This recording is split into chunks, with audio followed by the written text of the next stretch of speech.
Donald Trump's childhood record as a wily troublemaker who wore out his family's hired help with impish behavior in a home of privilege and wealth in Queens, New York has come into the spotlight.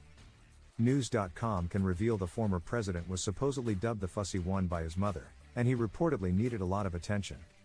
In All in the Family, The Trumps, and How We Got This Way, Fred C. Trump III dug up stories from his family's past to shed light on what shaped his uncle into a volatile political figure obsessed with winning and beholden to a life of luxury.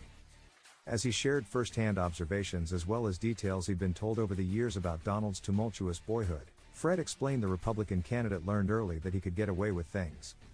For example, he said Donald had a history of taking toys from other children, throwing cake at a dress-up birthday party, refusing to eat anything he didn't want to eat, and bedtime? Forget about it if Donald wasn't ready for bed. The author added, whenever he didn't get his way, he could be a maddening handful, especially for the exhausted maids, nannies and babysitters who were often expected to look after him. Fred also explained Donald's mother, Mary Ann McLeod, did what she could with him, but said these obnoxious antics escalated from kid stuff to more serious behavior as time went on. He wrote, the teachers said Donald was aggravating younger children in the lunchroom and in the schoolyard. Fred also recalled learning his uncle once famously threw an eraser at a teacher's head, giving her a black eye.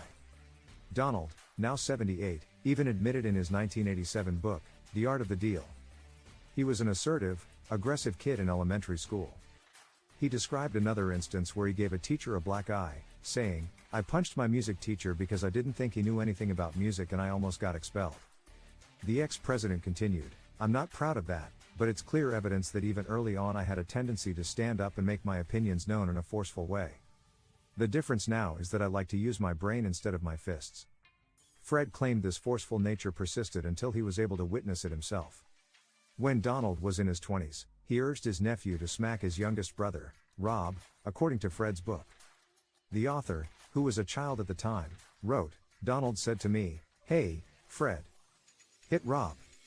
After he obliged, Fred recalled, Donald thought the whole thing was hilarious. He was laughing so hard, he had to catch his breath. With Donald, almost everything had to be a competition.